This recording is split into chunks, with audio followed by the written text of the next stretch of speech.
ஞாயிறு தியானத்திற்கான வேத பாடங்கள். தியான தலைப்பு: சிலுவை, கிருபையின் வெளிப்பாடு. பழைய ஏற்பாட்டு பகுதியாக மீகா 7ஆம் அதிகாரம் வசனங்கள் 15 முதல் 20 முடிய. மீகா 7 வசனங்கள் 15 முதல் 20 முடிய. நீ எகிப்து தேசத்திலிருந்து புறப்பட்ட நாளில் நடந்தது போலவே உன்னை அதிசயங்களை காண பண்ணுவேன்.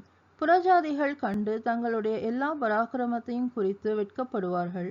கையை வாயின் மேல் வைத்துக் கொள்வார்கள். அவர்கள் காதுகள் சிவிடாய் போகும். பாம்பை போல மண்ணை நக்குவார்கள். பூமியின் ஊர்வனவற்றைப் போல தங்கள் மறைவிடங்களிலிருந்து நடுநடுங்கி புறப்படுவார்கள். நமது தேவனாகிய கர்த்தரிடத்திற்கு திகிலோடே சேர்ந்து உனக்கு பயப்படுவார்கள். தமது சுதந்திரத்தில் மீதியானவர்களுடைய அக்கிரமத்தை பொறுத்து மீறுதலை மன்னிக்கிற தேவரிற்கு ஒப்பான தேவன் யார்? அவர் கிருபை செய்ய விரும்புகிறபடியால் அவர் என்னென்றைக்கும் கோபம் வையார். அவர் திரும்ப நம்மேல் இறங்குவார். நம்முடைய அக்கிரமங்களை அடக்கி நம்முடைய பாவங்களையெல்லாம் சமுத்திரத்தின் ஆழங்களில் போட்டு விடுவார். தேவரீர் பூர்வ நாட்கள் முதல் எங்கள் பிதாக்களுக்கு ஆணையிட்ட சத்தியத்தை யாக்கோபுக்கும் கிருபையை ஆபிரகாமுக்கும் கட்டளையிடுவீராக என்பதே. தேவனுக்கே மகிமை உண்டாவதாக. நிருப பாடமாக 1 பேதுரு 2ஆம் அதிகாரம் வசனங்கள் 17 முதல் 24 முடிய. 1 பேதுரு 2 வசனங்கள் 17 முதல் 24 முடிய. எல்லாரையும் கனம் பண்ணுங்கள், சகோதரரிடத்தில் அன்பு கூறுங்கள், தேவனுக்கு பயந்திருங்கள், ராஜாவை கனம் பண்ணுங்கள். வேலைக்காரரே, அதிக பயத்துடனே உங்கள் எஜமான்களுக்கு கீழ்ப்படிந்திருங்கள். நல்லவர்களுக்கும் சாந்த குணம் உள்ளவர்களுக்கும் மாத்திரமல்ல, முரட்டு குணம் உள்ளவர்களுக்கும் கீழ்ப்படிந்திருங்கள். ஏனெனில் தேவன் மேல் பற்றுதலாயிருக்கிற மனசாட்சி நிமித்தம் ஒருவன் அநியாயமாய் பாடுபட்டு உபத்திரவங்களை பொறுமையாய் சகித்தால் அதுவே பிரீதியாயிருக்கும். நீங்கள் குற்றம் செய்து அடிக்கப்படும் போது பொறுமையோடு சகித்தால் அதனால் என்ன கீர்த்தியுண்டு? நீங்கள் நன்மை செய்து பாடுபடும் போது பொறுமையோடு சகித்தால் அதுவே தேவனுக்கு முன்பாக பிரீதியாயிருக்கும். இதற்காக நீங்கள் அழைக்கப்பட்டிருக்கிறீர்கள். ஏனெனில் கிறிஸ்துவும் உங்களுக்காக பாடுபட்டு நீங்கள் தம்முடைய அடிச்சுவடுகளை தொடர்ந்து வரும்படி உங்களுக்கு மாதிரியை பின்வைத்து போனார். அவர் பாவம் செய்யவில்லை. அவருடைய வாயிலே வஞ்சனை காணப்படவும் இல்லை. அவர் வையப்படும் போது பதில் வையாமலும் பாடுபடும் போது பயமுறுத்தாமலும் நியாயமாய் தீர்ப்பு செய்கிறவர்களுக்கு தம்மை ஒப்புவித்தார். நாம் பாவங்களுக்கு செத்து நீதிக்கு பிழைத்திருக்கும்படி அவர் தாமே தமது சரீரத்திலே நம்முடைய பாவங்களை சிலுவையின் மேல் சுமந்தார். அவருடைய தழும்புகளால் குணமானீர்கள் என்பதே. தேவனுக்கே மகிமை உண்டாவதாக. சுவிசேஷ பாடமாக மார்க்கு 10ஆம் அதிகாரம் வசனங்கள் 46 முதல் 52 முடிய. மார்க்கு 10 வசனங்கள் 46 முதல் 52 முடிய. பின்பு அவர்கள் எரிகோவுக்கு வந்தார்கள். அவரும் அவருடைய சீஷர்களும் திரளான ஜனங்களும் எரிகோவை விட்டு புறப்படுகிற போது திமேயுவின் மகனாகிய பர்த்திமேயு என்கிற ஒரு குருடன் வழியருகே உட்கார்ந்து பிச்சை கேட்டுக் கொண்டிருந்தான். அவன் நசரேயனாகிய இயேசு வருகிறார் என்று கேள்விப்பட்டு, இயேசுவே, தாவீதின் குமாரனே, எனக்கு இரங்கும் என்று கூப்பிடத் தொடங்கினான். அவன் பேசாதிருக்கும்படி அநேகர் அவனை அதட்டினார்கள். அவனோ, தாவீதின் குமாரனே, எனக்கு இரங்கும் என்று முன்னிலும் அதிகமாய் கூப்பிட்டான். இயேசு நின்று அவனை அழைத்து வரச் சொன்னார்.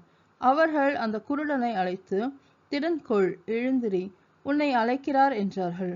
உடனே அவன் தன் மேல் வஸ்திரத்தை எறிந்துவிட்டு எழுந்து இயேசுவினிடத்தில் வந்தான். இயேசு அவனை நோக்கி, நான் உனக்கு என்ன செய்ய வேண்டும் என்றிருக்கிறாய் என்றார். அதற்கு அந்த குருடன், ஆண்டவரே, நான் பார்வை அடைய வேண்டும் என்றான்.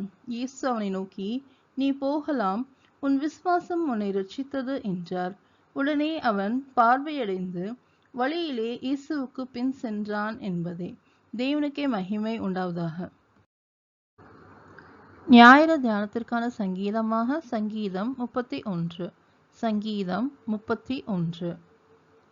கர்த்தாவே, உம்மை நம்பியிருக்கிறேன். நான் ஒரு காலம் வெட்கமடையாதபடி செய்யும். உமது நீதியின் நிமித்தம் என்னை விடுவியும். உமது செவியை எனக்கு சாய்த்து சீக்கிரமாய் என்னை தப்புவியும்.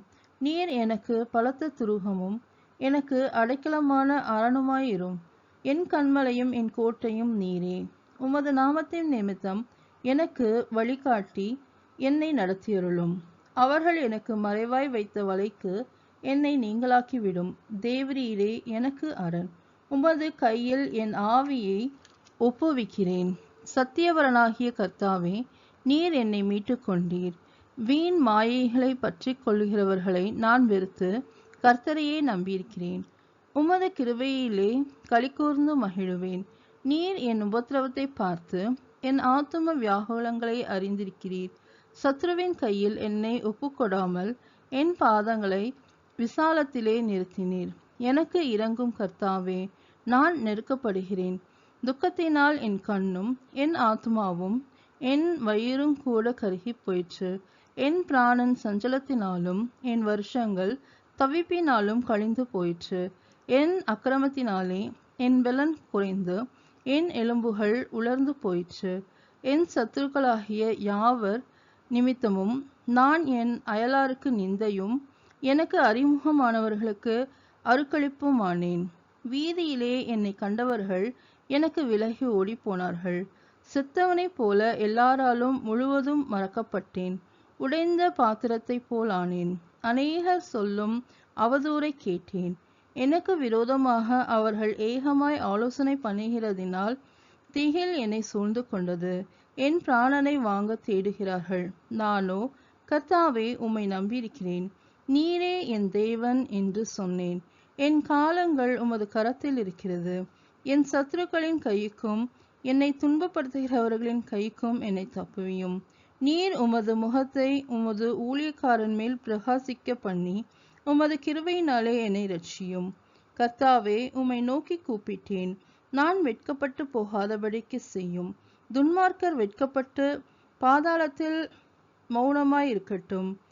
நீதிமானுக்கு விரோதமாய் பெருமையோடும் இகழ்ச்சியோடும் கடினமாய் பேசுகிற பொய் உதடுகள் கட்டப்பட்டு போவதாக. உமக்கு பயந்தவர்களுக்கும் மனோபத்திரருக்கு முன்பாக உம்மை நம்புகிறவர்களுக்கும் நீர் உண்டு பண்ணி வைத்திருக்கிற உம்முடைய நன்மை எவ்வளவு பெரிதாயிருக்கிறது. மனுஷருடைய அகங்காரத்துக்கு அவர்களை உமது சமூகத்தின் மறைவிலே மறைத்து நாவுகளின் சண்டைக்கு அவர்களை விலக்கி உமது கூடாரத்திலே ஒளித்து வைத்து காப்பாற்றுகிறீர். கர்த்தர் அரணான நகரத்தில் எனக்கு தமது கிருபையை அதிகமாய் விளங்க பண்ணினபடியால் அவருக்கு ஸ்தோத்திரம்.